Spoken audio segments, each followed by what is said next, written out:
I'm going to come down to y'all today because I want to see the screen. I will admit I didn't write a sermon for today. And it's not that I was lazy, but I thought I might share with you a bit of, and if you wonder what the choir's doing, they can see a screen up here. You may not know, but they have a TV screen you can't see. So we all see the monitor up there you can't see. I wanted to share with you a little bit of my trip because it was important. As you know, if you don't know, I got back this week. I was almost 2 weeks in Berlin, well, in Germany anyway. We have a partner church, which is the Pfarrbereich. In German, that means parish. Pfarrbereich Weffelingen. Weffelingen in Germany has 3 churches in its parish. Much like here, we'll see churches that are yoked together with one pastor. It's the same thing. We have a relationship with them, but we have a relationship as a conference with what's called the EKM, the Evangelische Kirche in Mittelgermany, Mitteldeutschland. Okay, as Carol says, oh, of course. The EKM, which is the states of Sachsen-Anhalt and Thüringen in central Germany. Our choir knows it because we went there. So we have a relationship with them. We have 3 partners, so that you know we have 3 partners in our conference in the CAC. One is Germany. I'm in charge of that relationship. We have a partnership with Colombia, and we have a partnership with South Africa. I don't know much about those partnerships. The German partnership is what I'm most involved with, and frankly, I'm proud it's the most active of the partnerships in our conference. I tell you that because the German church has 7 partner churches, of which we are one. So this conference was actually for all 7 of their partners. They bring them over, and there are 2 from each country that came over to be a part of it. So there were like 14 plus the Germans who were there, so 16, 17 of us, plus speakers. It included the churches of the Church of England, the Church of Sweden, the Church of Poland, the Church of Slovakia, the Church of Belarus, America, Germany. I think I've lost track. Oh, and India and Tanzania. India and Tanzania were not able to be there because they do not have, and this is a social issue, they don't have enough vaccines yet in India and in Africa. We have work to do. They don't have enough vaccines yet, and so their people couldn't fly. So they participated by Zoom. But again, a wonderful thing for technology. So there were, I think I named all my churches. I think I may have missed a couple. Poland? Anyway, we all got together, and the whole conference was about peace. We studied peace and how the church is called to be an instrument of peace in the world around us. What's interesting is this was planned back in the fall, so it was planned well before Ukraine became a war zone. And so it was really interesting to see peace as a conference now with Europe having its first war since World War II. The things I hear on the news here were really confirmed. Finland, I forgot Finland, that's what I said. My friends from Finland who share over 1,000-kilometer border with Russia. That's scary. Sweden, that's scary. My friend from Belarus, he is the only Lutheran pastor in the entire country of Belarus. He serves 3 churches. He does 1 service on Saturday night, 1 service Sunday morning, and 1 service Sunday afternoon, then he goes home. And every week, he does the circuit. He does his entire country every single week. Now, the country is not very large, but still. For him, the concern is they were, until Putin started acting up, the last true dictatorship in Europe. And so I say, Vladimir, how is it in Belarus? He said, you just can't talk about politics. So you can't discuss the government or you just disappear. You go in jail. If you remember Belarus a couple of years ago, I guess it was last year, they had the election and they had all sorts of street protests and stuff. You may get to meet Vladimir one day because he and his wife and kids want to come visit, but I also said to him straight out, if it gets bad and you need a place to go, just get to Poland and fly to us. We'll take you in. And it may get that bad. I say, I hope it doesn't, but it may get that bad as a Christian pastor who can't always stay silent against oppression. And Belarus is allied with Russia, and so they're using Belarus as grounds to bring in tanks and to bring in things to Ukraine. And so it is very, very scary to be Belarusian at this point in time if you don't align with Putin politically. I want to show you some pictures of Germany, like see like what it was like, just kind of talk to you about what we did during my 12 days there. Is that the beginning one? It doesn't matter. That's fine. I'll start there. That was the end of the trip. I'll start there. Last Sunday, I worshiped with our sister churches in Weferlingen. Except they didn't worship in their church. They worshiped outside because it was confirmation. It wasn't Confirmation Sunday. Their confirmands led the service. So it was all their kids leading the service. So these are the 5 confirmands with their youth leader. So on Pentecost, these 5 will be confirmed into the church. They did the entire service. It was an outside service. Okay, I mean, you know, we do our outside service at Rocky Ridge in the tabernacle there at Park, and it's really pretty. It's nice. I like it. Oh, sweet mother of our Lord. That is the ruins of a church from the year 964. Rocky Ridge, it is not. I love Rocky Ridge, don't get me wrong. But I mean, you sit in the shadows of a building that's 1,100 years old. It's crazy. It was beautiful. We had a lovely service that the kids led, about 45 minutes. They did a great job. Go to the next one. During the service, in the green shirt, that's Pastor Karen. If you were here with us when we did our service together in December, that was Pastor Karen is the pastor of the 3 churches in Weferlingen. That is Robert, who is he's actually their youth leader. The woman in the other picture helps him out. But they played the introit during the service, and Pastor Karen plays the bagpipes. And so it was a really cool song that was, you don't think of bagpipes and guitar going together. They really went together very well. That is Christina. You see the beautiful ruins in the background. Some old stuff in the front, too, but don't pay attention to that. That is Christina. Christina is the council chair of the church in Weferlingen. She's their council chair. And just a little word about how our churches got together. Interestingly enough, I think it was a God thing. The pastor of that church and I are friends, Thomas, the previous pastor, and he said, Rob, we should get our churches together. We should have some sort of an arrangement for our churches to have a partnership with each other. That'd be a fun thing to do. Oh, okay, that's fine. And we decided to sort of see where it went organically. Just see if it grows, see what happens. Well, then, our church choir went to Germany to sing, and one of the places that we got put, which we didn't know we were going to, was the church in Weferlingen. And so our choir got to meet all the people in Weferlingen. That's the church had that World War II monument that they showed us. Okay, that's the one. Then, on top of that, so we had a connection there. Then, the group of Germans came over to America to stay with us for a conference that we had here at Grace a couple of years ago. A lot of you helped with bringing in meals and helping with that and hosting it. And their church council chair stayed with then our church council chair, and I had no idea who this woman was. She just stayed. I mixed up host families, and I put the church council chair from them with our church council chair. And so it just sort of sounded like God was saying something. And that is Christina. Here's a picture of our 2 bishops. We don't use the word bishop in the Central Atlantic Conference. That's not a United Church of Christ term. We say conference minister, but it's the same equivalent. It's our chief executive officer of the conference. And the man in the bow tie, who always wears a bow tie, is Landesbischof Friedrich Kramer. Bishop Kramer, he is the bishop of, there are regional bishops that we call associate conference ministers. And then there's the bishop, which is our conference minister. So he's over the whole church, and he and Freeman met for the first time. They've both been newly installed since COVID. So this is their first time actually meeting together, and had a wonderful time meeting together. This was my unfortunate plot one day, my unfortunate plight. Someone has to suffer for the church just like Jesus. It may as well be me. I got to spend 3 hours. I had nothing else to do. I was waiting to go to Weferlingen, so Pastor Karen was going to pick me up. So I just found a beautiful little beer garden and sat there and drank a beer underneath the shadows of our cathedral. This is our cathedral in Magdeburg, this is where our church is in communion with the church there. And we have a church center in Baltimore, in Catonsville, and this is what they get.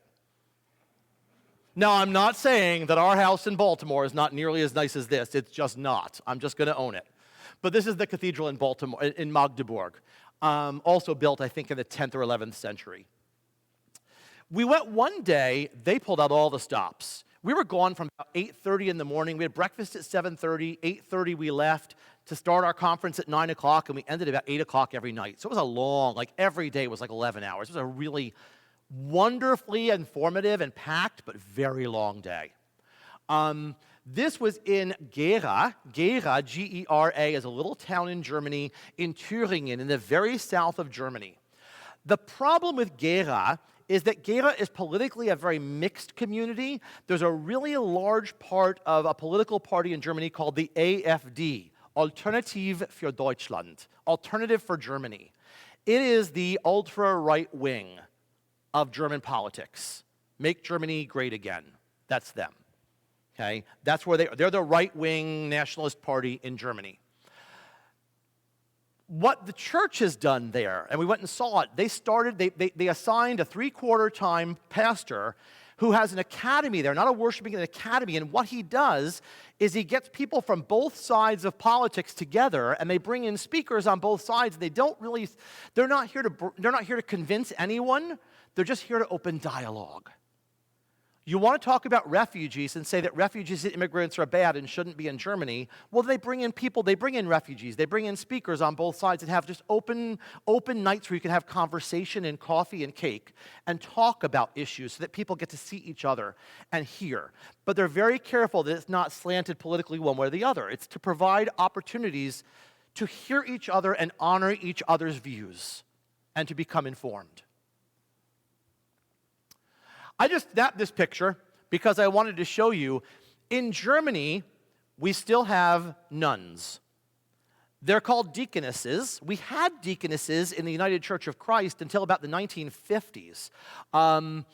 Deaconesses were in a lot of Protestant churches in America. And the reason they stopped being here so much is because women could not be ordained, and now women can fulfill their call to ministry by being ordained as pastors. But before women could be ordained, the only way they could fulfill a calling to serve the church was by being a deaconess. We call them deaconesses. The Catholic Church calls them nuns. They're kind of the same. They're celibate women who do not get married, live in community, and serve the church. Call them what you will. Usually in education, my experience with deaconesses has been at the diaconie, which is the centers in most of the cities have a diaconie, where when I went, they're open a lot for senior ministries. The day I was there, the seniors came in from the community, and the high schoolers came in from the high schools, and they had baked things in school and brought them, and then they had hymns and talking and activities and crafts between the teenagers and the seniors. And it was a really cool thing to see, an intergenerational thing happening that was a part of the diaconie. So it's usually diaconie, the deaconesses are things like nursing homes, retirement centers, hospitals, orphanages, prison visitation, the kind of stuff you'd think of deacons doing. This is, in one of the churches, I think we're going a little backwards, which is fine, I'll tell you backwards. This is the church in the church in Lutherstadt, Wittenberg, where Martin Luther posted the 95 Thesis on the door of the church and began the Protestant Reformation. This is his grave, right in the front of the church. This is where I worshiped 2 Sundays ago. On the left, under me there, you will see that is the sanctuary of the church in Wittenberg. It is spectacular. And then on the right, you'll see that is the group had arrived, not all of us yet. That was the first group that arrived. And we were in front of the door where Martin Luther put the 95 Thesis on. But that is not the door. The door burnt years ago. It was wood. This is a metal door that actually has the 95 Thesis inscribed in the metal. So it's not the actual door itself, but it is the place where the door was. Here we see on the right, you can see that's the dome of the Burgkirche, in the Schlosskirche in Wittenberg. That is the church where Martin Luther posted the theses on the door. And now, up around the top, you can't see it, but on the bottom side of that crown are the words, Ein feste Burg ist unser Gott, a mighty fortress is our God, which is the hymn that Martin Luther wrote. Okay. And on the left, just want to show you what a typical street in Wittenberg looks like. Like, that is just every day in Germany. That's what I woke up to. It's just spectacular. And in the side there, you'll see at the very back, you'll see the other church in town. There are 2 main churches in Wittenberg. That's the other church, and that's where Martin Luther preached like hundreds and hundreds and hundreds of sermons. When you're in our area of Germany, the EKM, it's Luther country. So here, when you're like in Philadelphia and Jersey, and you see George Washington slept here, George Washington ate here, George Washington peed here, right? Martin Luther peed here. Martin Luther slept here. It's everything. Our choir, everything was Martin Luther did everything everywhere. And they're very proud. Oh, okay. I guess I didn't put a whole lot more in there. Couple of other things we had before I let you go. We went to the university at Jena. The same day we went to Gera and talked to them. We went to the university at Jena, and we went to their Peace Institute, where we talked to the PhDs, the professors there, who talked about what the work they're doing with peace and reconciliation in the German church, especially in that area where, frankly, it was communist. This was behind the Soviet Union. This was Soviet Germany until 1991. And so being church in a Soviet setting was so different from being a church here or being a church in West Germany. They could go to church, but they couldn't talk about it openly. They couldn't have a festival at a street fair. That was illegal. You could go, but you couldn't really invite other people. And when you came to church, there were government officials, Stasis, in big black, long leather trench coats that would sit in the back of the church and listen to make sure the pastor said nothing wrong. One of my pastor friends got a knock on the door one day, and the police, the Stasi, were there because he had a poster in his window that said peace, Friede, and he was told to take it down because it was subversive, and he couldn't have the word peace in his window. One of the churches we went to that same day in Gera, or in Jena, was the community had a huge Ukrainian refugee crisis. They're coming in. They had to find all these places for Ukrainian refugees now. And they also had a huge Russian settlement in the same little town.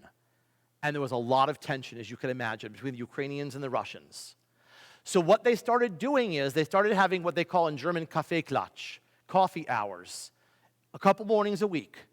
And the Germans and the Ukrainians and the Russians could come together, the whole community could come together, and they could sit and enjoy themselves, but there was one rule: no politics. You may not speak about politics at all. You can drink coffee, you can play games, you can have conversation, you can sing songs, but there's no politics allowed. And the reason was, the theory is, if we want to really begin to talk about peace and justice and reconciliation, we have to see each other as people. And if what we're doing is shouting at each other, we can never see each other as people. So the idea was to find and to build a safe space where folk could come together and get to know each other and humanize each other and see each other as people, neighbors, not as Russians or Ukrainians, with the idea that that would help to build the safety of being able to see each other's points of view politically. But you can't do that if what you're doing is this all the time. And so it's just the way the church is starting to try to think about peace and reconciliation. We had conversations about pacifism. We had someone from the Church of Tanzania spoke to us. A professor from a bishop from the Church of Tanzania spoke to us. A professor from one of the universities in the Church of India spoke to us about what reconciliation and peace looks like in their context. Panels. One of the guys that came to speak to us was a Lutheran minister who had served as a member of parliament, the Bundestag, in Germany for many years, and was actually their foreign minister for many years for the country. And he came to talk about their perspective of German politics from a peace perspective in a theological way. Really amazing experience. I'm so thankful that Guy was able to be here while I was not. A great experience, wonderful time together. And it also really makes you think about the American context. And Jesus says, "My peace I leave with you." And I'll be real honest, it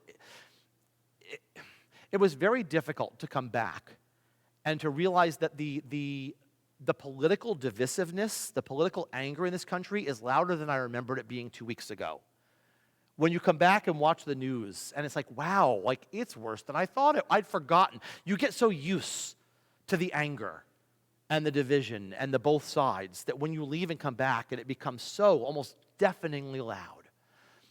And it just made me wonder, and I said this to my group over and over again, we're so divided, we're so broken in America. We have to find some way to come together. And I don't know how that's going to happen if we can't ever see each other as humans, if we can't ever see each other as people. You can be different than me, you can believe differently than me, but your heart can still be good. And until we can recognize that, I don't know how we can ever come together, because it does seem like we're doing this more than we're able to have conversations that bring healing and reconciliation. And I don't know the way to fix that. I wish I did. It just became really clear to me that somehow we have to find the way. So, amen.